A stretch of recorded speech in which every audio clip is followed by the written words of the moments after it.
Hello friends, welcome to law excellence IAS academy. So ఈరోజు మనం MCQs based current అఫైర్స్ని discussion చేయడం జరుగుతుంది. So ఈ యొక్క క్వశ్చన్స్ని మీరు చూసిన వెంటనే మీ యొక్క ఆన్సర్ని కామెంట్ సెక్షన్ ద్వారా పోస్ట్ చేయండి. సో మొట్టమొదటిగా మనకు ఉన్నటువంటి question, which one of the following country of middle east does not open out to Persian Gulf? Persian Gulf అనే ఏరియాని మనం టచ్ చేయడానికి కారణం, రీసెంట్గా మనం చూసుకుంటే ఇండియన్ ప్రైమ్ మినిస్టర్ యూఏఈకి వెళ్ళడం, అదేవిధంగా మనకు ఖతార్లో ఉన్నటువంటి ఇష్యూ, ఇండియాకి కూడా ఇష్యూ జరుగుతూ ఉంది. మన యొక్క ఇండియన్ మెంబర్స్ని ఈ యొక్క ఖతార్లో అరెస్ట్ చేసి రీసెంట్గా రిలీజ్ కూడా చేయడం జరిగింది. సో అందులో భాగంగా మనకు ఈ యొక్క 2 క్వశ్చన్స్ని ఫ్రేమ్ చేయడం జరిగింది. సో మొట్టమొదటిగా ఇందులో ఉన్నటువంటి ఈ యొక్క 4 కంట్రీస్లో ఏ కంట్రీ ఈ యొక్క పర్షియన్ గల్ఫ్కి బార్డర్ కాదు అనేది question. Next question, which one of the following country is not a member of Gulf cooperation council? Gulf cooperation council జీసీసీలో ఈ కింది ఇచ్చినటువంటి ఆప్షన్స్లో ఉన్నటువంటి కంట్రీ ఏ కంట్రీ జీసీసీలో మెంబర్ కాదు అనేది. సో ఈ రెండింటికి కూడా ఇంటర్లింక్ అయి ఉన్నాయి కనుక ఒకసారి మనం చూసుకుంటే మ్యాప్ బేస్డ్ క్వశ్చన్ కనుక ఇది యూపీఎస్సీలో very very very important area. So అందుకని పర్షియన్ గల్ఫ్ అనేది మొట్టమొదటిగా చూసుకుంటే ఈ పర్షియన్ గల్ఫ్లో ఉన్నటువంటి బార్డర్ కంట్రీస్ ఏంటి అనేది చూద్దాం. ఈ పర్షియన్ గల్ఫ్లో జనరల్గా 6+2 మీన్స్ 8 కంట్రీస్ అనేది మనకు పర్షియన్ గల్ఫ్కి బార్డర్ అయి ఉంటాయి. ఇది మొట్టమొదటిగా గుర్తుపెట్టుకోవాల్సినటువంటి విషయం.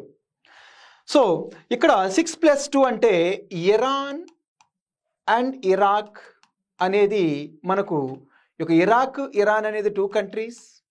నెక్స్ట్ వన్ 6 కంట్రీస్ అనేది మనకు ఒకసారి చూసుకుంటే కువైట్, నెక్స్ట్ వన్ ఇక్కడ ఉన్నటువంటి Saudi Arabia, next one Bahrain, third one Qatar, fourth one UAE, fifth one and here Oman అనేది 6th one. Means nearly 6+2 countries Persian గల్ఫ్కి బార్డర్గా ఉంటాయి అనేది గుర్తుపెట్టుకోవాలి, very very important. Next one మన గల్ఫ్ కోఆపరేషన్ కౌన్సిల్. ఈ యొక్క గల్ఫ్ కోఆపరేషన్ కౌన్సిల్స్లో భాగంగా 6+2 అయితే ఏదైతే మనం అనుకున్నామో ఈ యొక్క 2 మీన్స్ 6, 8-2 అంటే మనకున్నటువంటి ఈ యొక్క 6 కంట్రీస్ ఇవి జీసీసీ కింద వస్తాయి, గల్ఫ్ కోఆపరేషన్ కౌన్సిల్ కింద. సో 8-2 అంటే మనకు ఈ 2 అనేది ఇరాన్ ప్లస్ ఇరాక్, ఈ 2 మెంబర్స్ని తీసేస్తే మనకు జీసీసీ వస్తుంది. అంటే మాకు ఆర్డర్లో కూడా అడిగే ఛాన్స్ ఉంది. మొట్టమొదటిగా మనం చూసుకుంటే Kuwait, north to south arrange చేసేటప్పుడు Kuwait, next one Bahrain, next one మనకు ఉన్నటువంటి ఈ యొక్క ఖతార్, యుఏఈ అండ్ ఒమన్ అని గుర్తుపెట్టుకోవాలి. ఎందుకంటే సౌదీ అరేబియా అనేది బార్డర్ బిగ్గెస్ట్ కంట్రీ ఇందులో. సో ఇది very very important for our exam. So GCC అనేది మనకు 1981లో ఎస్టాబ్లిష్ అవ్వడం జరిగింది. జీసీసీ ఈ యొక్క ఇన్స్టిట్యూషన్ యొక్క ముఖ్య ఎయిమ్ ఏంటి అంటే ఇక్కడ ఉన్నటువంటి గల్ఫ్లో ఉన్నటువంటి కంట్రీస్లో వాళ్ళ యొక్క రీజనల్ స్టెబిలిటీ, వాళ్ళ యొక్క ఎకనామిక్ అండ్ పొలిటికల్ స్టెబిలిటీని మెయింటైన్ చేయడం కోసం లాంచ్ చేసినటువంటి ఇన్స్టిట్యూషన్ ఈ యొక్క గల్ఫ్ కోఆపరేషన్ కౌన్సిల్. సో ఇవి very very important for our exam. Consider the following pairs. So ఈ పెయిర్స్లో భాగంగా ఈ ట్యాక్స్ సిస్టంలో క్వశ్చన్ ఫ్రేమ్ చేయడానికి కారణం, రీసెంట్గా మనకు డైరెక్ట్ ట్యాక్సెస్ అనేవి సో ఎక్కువ శాతం రైజ్ అవ్వడం జరిగింది. అంటే డైరెక్ట్ ట్యాక్స్ కలెక్షన్స్ అనేవి చాలా ఎక్కువగా పెరుగుతూ ఉన్నాయి రీసెంట్ టైమ్స్లో. ఎందుకంటే గవర్నమెంట్ ఆఫ్ ఇండియా చేస్తున్నటువంటి మెజర్స్కి యొక్క ట్యాక్సెస్ అనేది పెరుగుతూ ఉన్నాయి. సో అదేవిధంగా మనకు ఇన్కమ్ లెవెల్స్ కూడా పెరగడం కూడా ఒక రీజన్ అవుతూ ఉంది. సో అందుకోసం మనకు corporate income tax levied on income or capital, direct tax paid directly by the individuals, indirect tax tax uniform for all. So ఇక్కడ మనం చూసుకుంటే how many of the above pairs is are correctly matched. So generally మనకు direct tax and indirect taxes గురించి ఒకసారి చూసుకుంటే, ఎందుకంటే మనకు స్టేట్కి అనేది సోర్స్ అనేది ట్యాక్స్ సోర్స్ ఉంటుంది, నాన్ ట్యాక్స్ సోర్స్ కూడా ఉంటుంది. ఈ ట్యాక్స్ సోర్సెస్లో మనకు డైరెక్ట్ అండ్ ఇండైరెక్ట్ ట్యాక్సెస్ ఉంటాయి. సో డైరెక్ట్ ట్యాక్స్ అంటే మనకు ట్యాక్స్ అనేది ఎవరిపైన అయితే లెవీ చేస్తారో అతను డైరెక్ట్గా గవర్నమెంట్కి పే చేయడం జరుగుతుంది. ఫర్ ఎగ్జాంపుల్ లైక్ ఇక్కడ ఉన్నటువంటి డైరెక్ట్ ట్యాక్స్కి ఇన్కమ్ ట్యాక్స్, డైరెక్ట్ ట్యాక్స్లో ఇన్కమ్ ట్యాక్స్ ఉంటుంది, క్యాపిటల్ గెయిన్ ట్యాక్స్ ఉంటుంది, వెల్త్ ట్యాక్స్ ఉంటుంది. సో ఇవన్నీ కూడా మనకు డైరెక్ట్ ట్యాక్సెస్. ఇండైరెక్ట్ ట్యాక్సెస్లో చూసుకుంటే మనకు సేల్స్ ట్యాక్స్ ఉంటుంది, కస్టమ్ డ్యూటీ ఉంటుంది, జిఎస్టీ, ఇవన్నీ కూడా మనకు indirect taxes. So indirect taxes అంటే ఫర్ ఎగ్జాంపుల్ మీరు కొన్నటువంటి ఒక వస్తువు పైన మీరు డైరెక్ట్గా మీరు పే చేయాల్సిన అవసరం లేదు. అతను మళ్ళీ ఈ రీటైలర్ అనే వాళ్ళు డైరెక్ట్గా గవర్నమెంట్కి, ఈ హోల్సేలర్ రీటైలర్ గవర్నమెంట్కి పే చేయడం జరుగుతుంది ఇండైరెక్ట్లీ. సో అందుకోసం ఈ యొక్క ట్యాక్సెస్ ఇండైరెక్ట్ ట్యాక్సెస్ అంటాం మనం. సో ఇందులో భాగంగా మనకు ఎగ్జామినేషన్ యూపీఎస్సీ పాయింట్ ఆఫ్ వ్యూలో maximum year all options are correct. So ఇందులో భాగంగా మనం ఒకసారి చూసుకుంటే యూపీఎస్సీలో క్వశ్చన్ అనేది ఎలా ఫ్రేమ్ చేస్తారు అంటే లాస్ట్ 5 డికేడ్ నుండి, అదర్వైజ్ లాస్ట్ 1 డికేడ్ నుండి డైరెక్ట్ ట్యాక్సెస్ అనేది కంటిన్యూస్గా రైజ్ అవుతూ ఉన్నాయి అనేది ఆప్షన్ ఇస్తారు. It's wrong. At the same time indirect taxes అనేది కంటిన్యూస్గా మనకు ఇండిపెండెన్స్ నుండి last 5 decades or last 1 decade నుండి మనకు ఎక్కువగా రైజ్ అవుతూ ఉన్నాయి ఈ యొక్క ట్యాక్స్ కలెక్షన్స్ అంటారు. ఇది కూడా wrong. Otherwise direct taxes are indirect taxes, ఈ యొక్క డైరెక్ట్ ఆర్ ఇండైరెక్ట్ ట్యాక్సెస్ రెండు కూడా, ఇందులో డైరెక్ట్ ట్యాక్సెస్ అనేది ఎప్పుడూ కూడా ఇండైరెక్ట్ ట్యాక్సెస్ కంటే ఎక్కువగా కలెక్ట్ చేస్తున్నాం. అదర్వైజ్ ఇండైరెక్ట్ ట్యాక్సెస్ అనేది డైరెక్ట్ ట్యాక్సెస్ కంటే ఎక్కువగా కలెక్ట్ చేస్తున్నాం అనేది మనకు ఒక డైరెక్ట్ స్టేట్మెంట్ ఇచ్చే అవకాశం ఉంది. ఆ స్టేట్మెంట్ అనేది కూడా రాంగ్. ఎప్పుడు కూడా మనకు కంటిన్యూస్గా ఒక స్టాటిస్టిక్స్ అనేవి ఒకే విధంగా ఉండడానికి ఛాన్స్ లేదు. సమ్ టైమ్స్ డైరెక్ట్ ట్యాక్స్ పెరగవచ్చు, సమ్ టైమ్స్ ఇండైరెక్ట్ ట్యాక్సెస్ పెరగవచ్చు, సమ్ టైమ్స్ ఈ యొక్క అప్పర్ హ్యాండ్ అనేది ఈ ట్యాక్సెస్లో చేంజ్ అయ్యే అవకాశం ఉంది. ఫర్ ఎగ్జాంపుల్ మనం ఒకసారి చూసుకుంటే 2019-20లో మనకి ఇక్కడ డైరెక్ట్ ట్యాక్స్ అనేది 10.5% దాని యొక్క రోల్, ఈ ట్యాక్స్ యొక్క రోల్. సో నెక్స్ట్ వన్ ఇక్కడ చూసుకుంటే 9.5, అంటే చేంజెస్ 1 ఇయర్లోనే చేంజెస్ వచ్చాయి. కంట్రిబ్యూషన్ అనేది రైజింగ్ అనేది కూడా చేంజెస్ అనేది రావడానికి ఛాన్స్ ఉంది. సో ఇలాంటి వేలో మన యూపీఎస్సీ అనేది ట్రాప్ వేయడం జరుగుతుంది. సో అందుకనే గుర్తుపెట్టుకోవాలి, ఏ యొక్క ట్యాక్స్ కూడా కంటిన్యూస్గా ఒకే స్టాటిస్టిక్స్ని, ఒకే రోల్ని కాన్స్టిట్యూట్ చేయడానికి స్కోప్ లేదు అనేది కూడా మీరు ఎగ్జామినేషన్ పాయింట్ ఆఫ్ వ్యూలో యూపీఎస్సీకి గుర్తుపెట్టుకోవాల్సిన అవసరం ఉంది. Next one recent question. మనకు ఆయుష్మాన్ భారత్ రీసెంట్గా నార్త్ ఈస్టర్న్ స్టేట్స్ ఏవైతే ఉన్నాయో ఆ స్టేట్స్ కూడా డిజిటలైజేషన్ అవుతున్నాయి. మ్యాక్సిమం ఈ యొక్క ఇంప్లిమెంటేషన్ అనేది ఆయుష్మాన్ భారత్ని చాలా ముందంజలో ఉన్నాయి ఈ యొక్క స్టేట్స్. అందుకని ఈ యొక్క ఆయుష్మాన్ భారత్కి క్వశ్చన్ అనేది ఫ్రేమ్ చేయడం జరిగింది. Question: consider the following statement about the Ayushman Bharat ప్రధానమంత్రి జన్ ఆరోగ్య యోజన. ఈ యొక్క స్కీమ్, ఇందులో ఉన్నటువంటి points: it offers a comprehensive medical coverage of up to 10 lakh rupees, 10 lakhs per family per year, and aims to provide secondary and tertiary services to the vulnerable sections of the society. Next one, National Health Authority plays no role in the implementation of ABPMJAY. So ఇందులో భాగంగా మనం జనరల్గా చూసుకుంటే మనకు ఈ యొక్క scheme అనేది 2018లో మనకు లాంచ్ చేయడం జరిగింది. ఈ యొక్క పథకం యొక్క ముఖ్య ఉద్దేశం ఏంటి అంటే యూనివర్సల్ హెల్త్ కవరేజ్ ప్రొవైడ్ చేయాలి.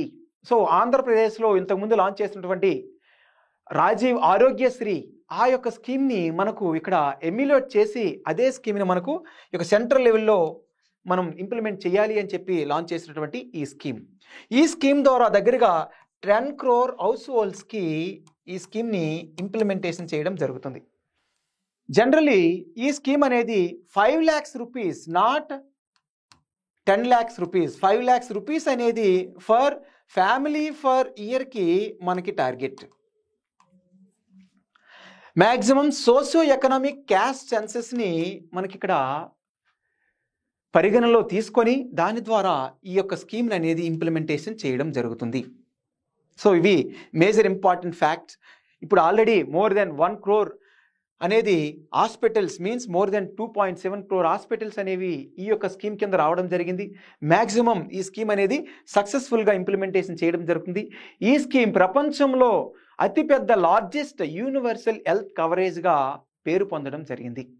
సో ఇవి important facts related to, so ఇవన్నీ కూడా మనకు ఈ యొక్క ఆయుష్మాన్ భారత్కి రిలేటెడ్ ఫ్యాక్ట్స్. అంటే ఇక్కడ ఉన్నటువంటిది, సో ఆప్షన్ 1 అనేది wrong automatically. Yes, option 2 is correct. And again ఇక్కడ చూసుకుంటే మనకు ఈ యొక్క ఆప్షన్ కూడా wrong. National health authority plays no role అంటే ఎస్, హెల్త్ అథారిటీ అనేది కూడా మనం యూజ్ చేసుకుంటాం, అక్కడ ఉన్నటువంటి డేటాని మనం యూజ్ చేస్తాం. Then option only 1 is correct. Next one, which one of the following statements accurately describes the feature of parliament session? రీసెంట్గా మనకు బడ్జెట్ సెషన్స్ అనేవి స్టార్ట్ అయ్యాయి, అందుకు గాను ఇక పార్లమెంట్ సెషన్స్లో భాగంగా క్వశ్చన్ని ఫ్రేమ్ చేయడం జరిగింది.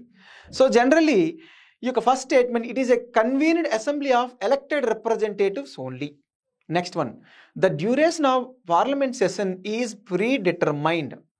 During session Lok Sabha and Rajya Sabha convene separately and jointly to conduct legislative business. So జనరల్గా ఇక్కడ చూసుకుంటే ఈ క్వశ్చన్లో భాగంగా మనకు ఇక పార్లమెంట్లో not only representative, directly representatives, even nominated members కూడా ఉంటారు మనకు. For example let's take an example like రాజ్యసభలో దగ్గరగా 12 మెంబర్స్ని నామినేట్ చేస్తాం. సో అందుకని option 1 is wrong. So next one, the duration of parliament session is pre determine. Duration means sessions అనేది time చెప్తూ ఉంటాం కానీ సో ఇన్ని గంటలు ఇన్ని రోజులు అనేది ఒక క్లారిటీ అనేది ముందుగా డిసైడ్ అవ్వరు. సమ్మోనింగ్ ప్రోరోగింగ్ అనేది ప్రెసిడెంట్ చేయొచ్చు, కాకపోతే సో ఇన్ని గంటలు ఇంతవరకు ఉంటుందని సెషన్స్ని వాళ్ళు డిటర్మైన్ చేయలేరు. So next one, during the session Lok Sabha and the Rajya Sabha convene separately and jointly to conduct legislative business. So ఇక్కడ మనం చూసుకుంటే ఆ టైంలో మనకి ఫర్ ఎగ్జాంపుల్ సపరేట్గా జాయింట్ సెషన్ మీన్స్ జాయింట్ సెషన్ని తీసుకురావాలి అంటే మనకు సెపరేట్ సెషన్స్ని స్టార్ట్ చేస్తాం. డ్యూరింగ్ సెషన్ అయ్యేటప్పుడే మనకు జాయింట్ సెషన్ పెట్టడానికి అవకాశం లేదు అనేది కూడా ఇందులో ఉన్నటువంటి ఆప్షన్. సో దెన్ ఈ యొక్క ఆప్షన్ కూడా స్కోప్ లేదు. Then option is none D. Next one, which one of the following countries are part of the Weimar triangle recently in news? Answer చేయండి. సో ఈ యొక్క వేమర్ ట్రయాంగిల్కి ఇందులో ఉన్నటువంటి మెంబర్ కంట్రీస్ ఎవరు అనేది ఈ యొక్క క్వశ్చన్. సో ఇందులో భాగంగా మనం చూసుకుంటే మన క్వశ్చన్కి ఈ యొక్క వేమర్ ట్రయాంగిల్ అనేది ఎస్టాబ్లిష్ అవ్వడానికి రీసెంట్లీ న్యూస్లో ఉండడానికి కారణం ఏంటి అంటే యూఎస్ఏలోకి ట్రంప్ అడ్మినిస్ట్రేషన్ మళ్ళీ యుఎస్ఏలోకి వస్తే, ట్రంప్ మళ్ళీ గెలిస్తే ఆటోమేటిక్గా రష్యాకి సపోర్ట్ చేసి యూరోప్కి ఎక్కువగా ఇబ్బందులు వచ్చే అవకాశం ఉంది అని చెప్పి ఈ యొక్క 1991లో ఎస్టాబ్లిష్ అయినటువంటి ఈ యొక్క వేమర్ ట్రయాంగిల్ మీన్స్ 3 కంట్రీస్ కలిపి ఒక రీజనల్ గ్రూప్గా ఎస్టాబ్లిష్ అయ్యారు. ఆ గ్రూప్ మెంబర్స్ అంతా కూడా రీసెంట్గా ఫారెన్ మినిస్టర్స్ అంతా మీట్ అవ్వడం జరిగింది, అందుకోసం న్యూస్లో ఉంది. సో ఇందులో భాగంగా మనకు మెంబర్ కంట్రీస్ అంటే వేమర్లో ట్రయాంగిల్ అంటే 3 members, France, Poland and Germany కలిపి మెంబర్స్గా ఉంటారు. సో ఒకసారి చూడండి, France, Germany and Poland established in this group in 1991. It is ఒక రీజనల్ గ్రూప్, సెక్యూరిటీ కోసం, ఎకనామిక్ కోఆపరేషన్ కోసం లాంచ్ చేసినటువంటి ఈ గ్రూప్ రీసెంట్గా మనకు చూసుకుంటే ఫ్రాన్స్, జర్మనీ, ఈ యొక్క పోలాండ్ ఏర్పడడానికి కారణం సెకండ్ వరల్డ్ వార్ తర్వాత ఈ యొక్క మెంబర్ యూరోపియన్ కంట్రీస్ అంతా కూడా రీకన్సైల్ అవ్వాలి, మళ్ళీ మనం కలిసి ఉండాలి, యూనిఫై అవ్వాలని చెప్పి ఈ గ్రూప్గా ఒక 3 మేజర్ కంట్రీస్ అనేది ఫామ్ అవ్వడం జరిగింది. ఎందుకంటే జర్మనీ అనేది సెకండ్ వరల్డ్ వార్లో ఈ పోలాండ్ని అటాక్ చేయడం, అదేవిధంగా ఈ యొక్క రిమైనింగ్ ఫ్రాన్స్ని వీటన్నింటినీ కూడా ఎగ్నెస్ట్గా వర్క్ చేయడం ద్వారా ఈ మెంబర్స్ అంతా మళ్ళీ ఆఫ్టర్ వార్ తర్వాత 1991లో ఈ యొక్క గ్రూప్గా ఫామ్ అవ్వడం జరిగింది. ఇవి ఎగ్జామ్కి వచ్చే ఛాన్స్ ఉంది, ఏ మెంబర్స్ అనేది వేమర్ ట్రయాంగిల్లో ఉన్నారు అని అడిగే ఛాన్స్ ఉంది. So next one, originating in the western ghats near Mahabaleshwar in Maharashtra, flowing through Karnataka, Telangana, Andhra Pradesh and merging into the bay of Bengal, which river referred to as Kanhaperna in Jataka stories is the second largest river in peninsular India. So almost ఈ యొక్క names ద్వారా మీకు మహాబలేశ్వర్ అంటేనే మీకు answer తెలిసిపోతుంది. నాసిక్ త్రయంబకంలో ఏ river పుడుతుంది, మహాబలేశ్వరంలో ఏ river పుడుతుంది అనేది మీకు తెలిస్తే ఆటోమేటిక్గా మీకు ఈ యొక్క ఆన్సర్ క్లియర్గా తెలుస్తుంది. ఈ జతకా స్టోరీస్ ఇవన్నీ కూడా అవసరం లేదు. ఇక్కడ మనం చూసుకుంటే ఆన్సర్ ఆటోమేటిక్గా కృష్ణా రివర్. ఈ కృష్ణా రివర్ రీసెంట్గా న్యూస్లో ఉంది. ఎందుకు అంటే తెలంగాణలో ఉన్నటువంటి ఇక అపోజిషన్ ఈ యొక్క వాటర్ డిస్ట్రిబ్యూషన్ అనేది కరెక్ట్గా జరగలేదు, ఇక్కడ ఉన్నటువంటి కృష్ణా రివర్ బోర్డ్ అనేది ఆంధ్రప్రదేశ్ గవర్నమెంట్ అనేది కొంచెం వైలేట్ చేస్తూ వాళ్ళ యొక్క తెలంగాణ యొక్క ఇంట్రెస్ట్ని పట్టించుకోవడం లేదు అని చెప్పి ఈ యొక్క ప్రొటెస్ట్ అనేది జరుగుతూ ఉన్నాయి. అందుకోసం న్యూస్లో ఉంది. సో ఈ యొక్క ఇష్యూ అనేది ఏపీ తెలంగాణలో ఉన్నటువంటి ఏపీ రీఆర్గనైజేషన్, ఏపీ రిలేటెడ్ ఇష్యూస్లో కూడా చాలా చాలా ఇంపార్టెంట్, ఇంటర్వ్యూకి ఈవెన్ మెయిన్స్ అండ్ ప్రిలిమ్స్ ఎగ్జామ్కి కూడా. సో అందుకని మనకు ఈ యొక్క కృష్ణా రివర్ అనేది మనకు పెనిన్సులర్ ఇండియాలో సెకండ్ లార్జెస్ట్, బికాజ్ గోదావరి అనేది పెనిన్సులర్ ఇండియాలో మనకున్నటువంటి లార్జెస్ట్ రివర్. ఈ యొక్క రివర్ అనేది మనకు ఒకసారి చూసుకుంటే కృష్ణా రివర్ గురించి రివర్స్లో ఎక్కువగా క్వశ్చన్స్ అడిగేది ఎక్కడ ఆరిజిన్ అవుతుంది, ఏ ఏ స్టేట్స్ గుండా పోతుంది, అదేవిధంగా మనకున్నటువంటి ట్రిబ్యూటరీస్ గురించి ఎక్కువగా ఎగ్జామ్లో అడుగుతున్నారు. ట్రిబ్యూటరీస్, ఇక లెఫ్ట్ బ్యాంక్ ట్రిబ్యూటరీస్ ఏంటి, రైట్ బ్యాంక్ ట్రిబ్యూటరీస్ ఏంటి అనేది కూడా ఎగ్జామ్లో అడిగే ఛాన్స్ ఉంది. సో ఇక్కడ మహాబలేశ్వరంలో పుట్టినటువంటి యొక్క మహారాష్ట్రలో పుట్టినటువంటి యొక్క రివర్ కర్ణాటక, తర్వాత తెలంగాణ, తర్వాత మనకు ఆంధ్రప్రదేశ్లో ఈ యొక్క రివర్ అనేది ప్రవహించి ఫైనల్గా మనకు ఇక్కడ ఉన్నటువంటి అంశల దీవిలో కలవడం జరుగుతుంది. సో ఇది ఈ రివర్కు ఉన్నటువంటి ప్రత్యేకత. ఈ రివర్లో ఉన్నటువంటి లెఫ్ట్ బ్యాంక్ ట్రిబ్యూటరీస్ మనం చూసుకుంటే ధోని, భీమా, దిండి, మూసి, మున్నేరు చాలా important. Next one right bank ట్రిబ్యూటరీస్లో భాగంగా Koyna, Warna, Panchganga, Ghataprabha, Malaprabha, Tungabhadra. So right bank tributaries ఒకసారి చూసుకుంటే రైట్ బ్యాంక్ ట్రిబ్యూటరీస్లో భాగంగా very important, right bank tributaries అనేవి మనకు చాలా important. Koyna, Warna, Panchganga, Ghataprabha, Malaprabha and Tungabhadra. So ఇవి మేజర్ ఇంపార్టెంట్ ట్రిబ్యూటరీస్, ఇవి తెలుసుకోవాల్సిన అవసరం ఉంది. సో ఇక్కడ భాగంగా చూసుకుంటే నెక్స్ట్ వన్ మనకు ట్రిబ్యునల్స్ గురించి కూడా మనకు క్వశ్చన్ కూడా వచ్చే అవకాశం ఉంది. సో ఈ క్వశ్చన్ కూడా ఫ్రేమ్ చేయడం జరిగింది. Next one consider the following statement about UPI, unified payment interface. ఎందుకు రీసెంట్లీ న్యూస్లో ఉందంటే ఈ యొక్క యూపీఐ అనేది మనకు ఈ యొక్క ఎక్స్టెన్షన్ నాట్ ఓన్లీ ఫర్ ఇండియాలో పేమెంట్ చేయడం కోసమే కాకుండా ప్రపంచంలో ఉన్నటువంటి కొన్ని దేశాలకి విస్తరించడం జరుగుతుంది. సో అందుకోసం న్యూస్లో ఉంది. సో ఇందులో భాగంగా first option it is an advanced version of IMPS. Next one highest operated system under NPCI. Next one Singapore, Mauritius and Sri Lanka are the only countries accepting UPI.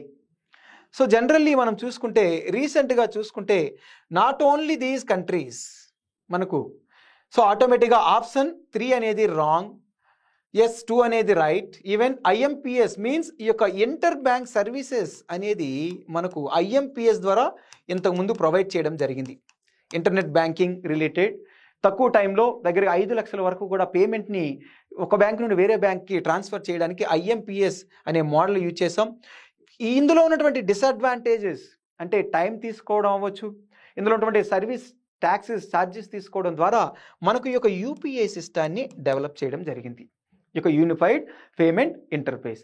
దీని ద్వారా ఏ యొక్క బ్యాంకుకైనా కూడా విత్ ఇన్ సెకండ్స్లో ఈ యొక్క ట్రాన్స్ఫర్ చేయడానికి స్కోప్ ఉంది. ఈ యొక్క సిస్టాన్ని యూపీఐని మనకు 2016లో లాంచ్ చేయడం జరిగింది.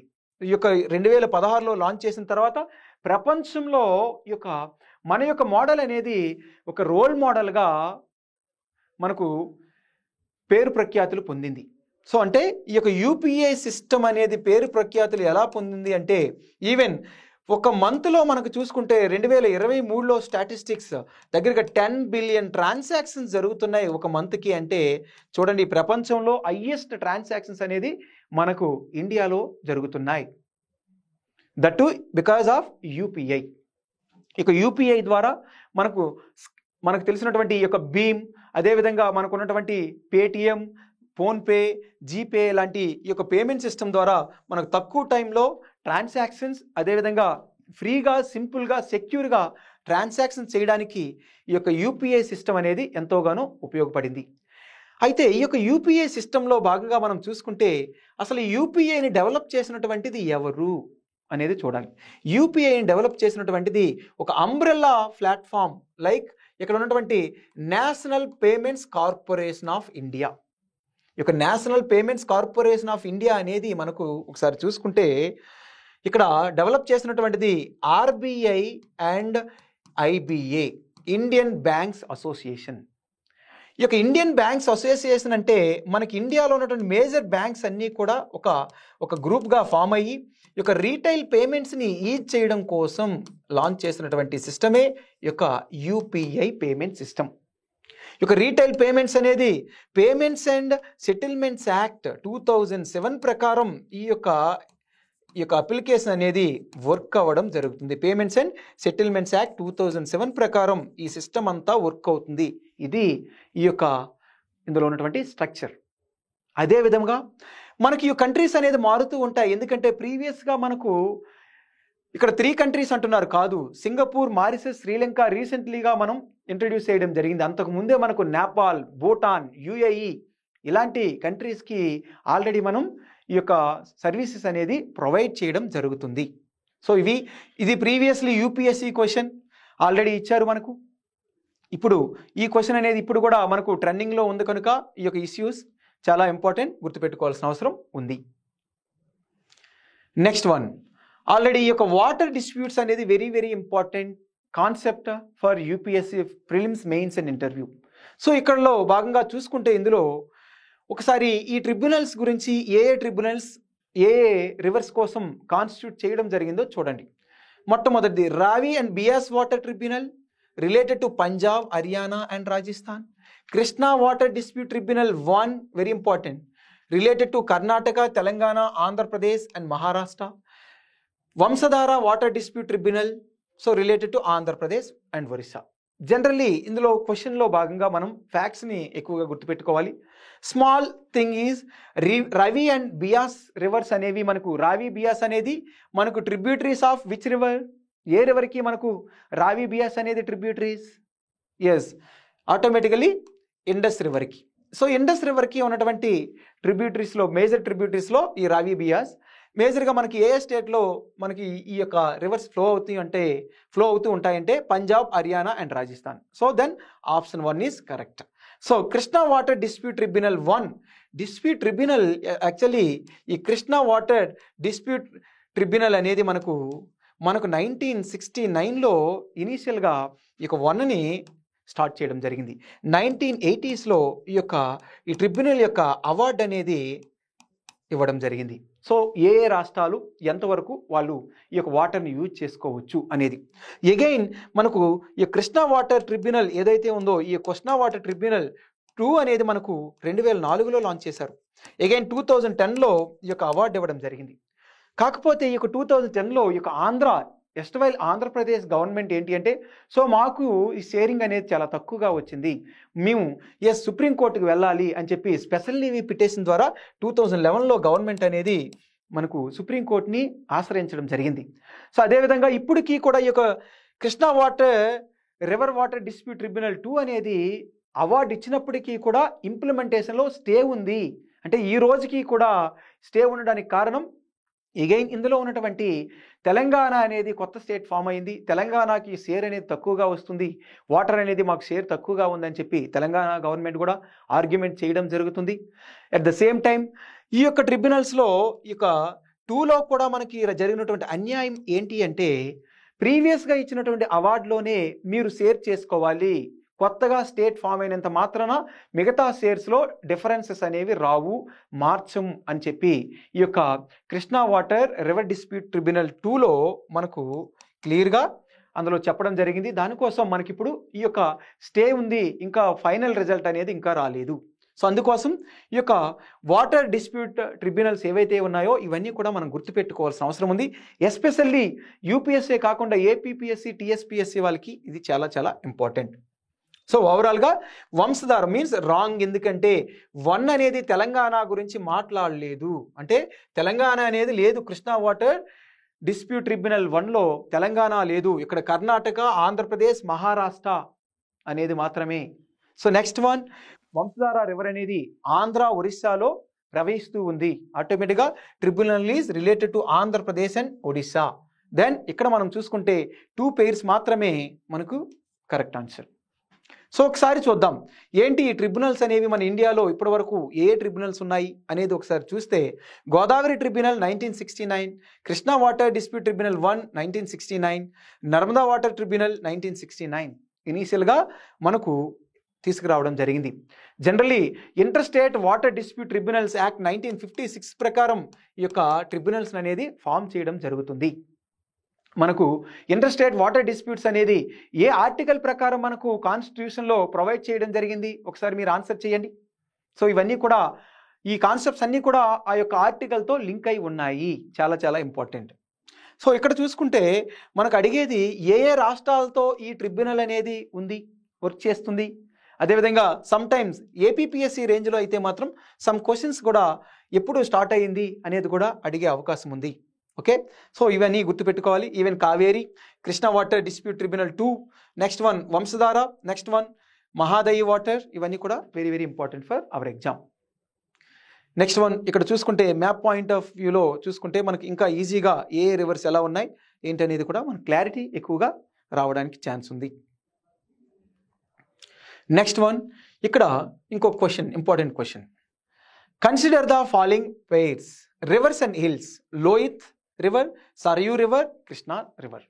So Lohit river related to Mishmi హిల్స్లో ఉందంటున్నారు, సరయూ రివర్ కుమయాన్ హిల్స్లో ఉందని, కృష్ణా అనేది శేషాచలం హిల్స్లో ఉందని. ఎందుకు అంటే ఇక్కడ అరుణాచల్ ప్రదేశ్ అనేది ఎప్పుడు ఒక డిస్ప్యూటెడ్ ఏరియా, ఎందుకంటే ఇండియా చైనాకి ఉన్నటువంటి డిస్ప్యూటెడ్ ఏరియా. సో ఇక ఇండియా చైనాలో ఉన్నటువంటి 1962 వార్ తర్వాత ఈ డిస్ప్యూట్స్ అనేది ఎక్కువగా రైజ్ అవ్వడం జరుగుతూ ఉంది.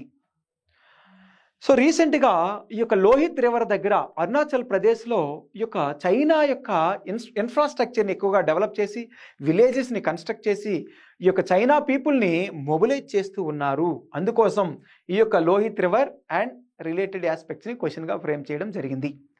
అదే కాకుండా రీసెంట్గా లోహిత్ రివర్ పైన ఇండియన్ గవర్నమెంట్ కూడా ఇన్ఫ్రాస్ట్రక్చర్ని డెవలప్ చేయడం కోసం ఇక లోహిత్ రివర్ పైన హైడ్రో ప్రాజెక్ట్స్ని కూడా మనం డెవలప్ చేస్తూ ఉన్నాం. దగ్గరగా 15,000 కోట్లని వెచ్చించడం జరుగుతుంది. సో ఇది ఈ న్యూస్లో ఉండడానికి కారణం. సో ఇందులో భాగంగా మీరు ఒక ఆన్సర్ చేయండి. కరెక్ట్గా ఉన్నటువంటి రివర్స్ అండ్ రిలేటెడ్ హిల్స్, అక్కడ ఉన్నటువంటి హిల్స్ని ఏమైనా చూస్తే జనరల్గా మిస్మి హిల్స్ అనేది, మిస్మి హిల్స్ అనేది మనకు అరుణాచల్ ప్రదేశ్లో ఉన్నటువంటి హిల్స్, లోహిత్ రివర్కి దగ్గరగా ఉన్నటువంటి hills. It's true.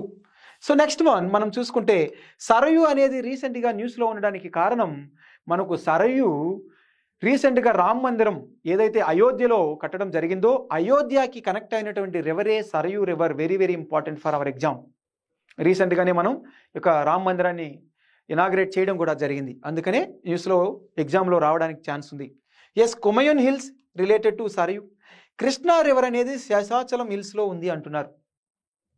Generally Krishna river అనేది విజయవాడకి ఇక్కడ టచ్ అవుతూ ఉంటుంది, మేజర్గా గుంటూరు, విజయవాడ, కర్నూలుకి కనెక్ట్ అవ్వడానికి ఛాన్స్ ఉంది. కానీ ఈ కృష్ణా రివర్ అనేది మనకు శేషాచలం అంటే ఈ చిత్తూరు ఈ రీజియన్లోకి ఉండదు, అంటే ఆటోమేటికలీ ఆప్షన్ 3 అనేది రాంగ్.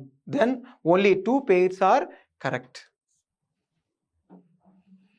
ఇలాంటి యూపీఎస్సీలో ఇలాంటి ప్రీవియస్ క్వశ్చన్స్ అనేది రావడం జరిగింది, అందుకనే వెరీ వెరీ ఇంపార్టెంట్. ఒకసారి చూసుకుంటే హిల్స్లో భాగంగా నార్త్ టు సౌత్ అని ఎక్కువగా నార్త్ ఈస్ట్ క్వశ్చన్స్, నార్త్ ఈస్ట్లో ఎక్కువగా అడిగే ఛాన్స్ ఉంది. ఇక్కడ నామ్చా బర్వా, ఇక్కడ ఉన్నటువంటి పటకాయ్ బూమ్ హిల్స్ నాగాలాండ్లో, మిస్మి హిల్స్, అబోర్ హిల్స్. ఈ అబోర్, మిస్మి ఈ హిల్స్ అనేవి కూడా ఇంతకుముందు ఈస్ట్ నుండి వెస్ట్కి ఒకసారి ఆర్డర్లో అరేంజ్ చేయండి అడుగుతున్నారు ఎగ్జామ్లో, యూపీఎస్సీ క్వశ్చన్లో. సో అందుకోసం మిస్మి, అబోర్, మిరి, డాప్లా హిల్స్ అనేది మనకు ఈస్ట్ నుండి వెస్ట్కి అరేంజ్ చేసేటప్పుడు మనం గుర్తుపెట్టుకోవాల్సినటువంటి అవసరం. నార్త్ నుండి సౌత్కి, నార్త్ ఈస్ట్ ఇండియాలో ఉన్నటువంటి హిల్స్ గురించి కావాలంటే మనకు ఇక్కడ ఉన్నటువంటి మిస్మి హిల్స్, పటకాయ్ భూమి హిల్స్ అండ్ మికిర్ హిల్స్, ఇక్కడ ఉన్నటువంటి సారామతి హిల్స్, బరైల్ రేంజెస్, ఇది కూడా ఆర్డర్లో గుర్తుపెట్టుకోవాల్సినటువంటివి. గారో, కాశీ, జైంతియా అనేది మేఘాలయలో ఉన్నటువంటివి.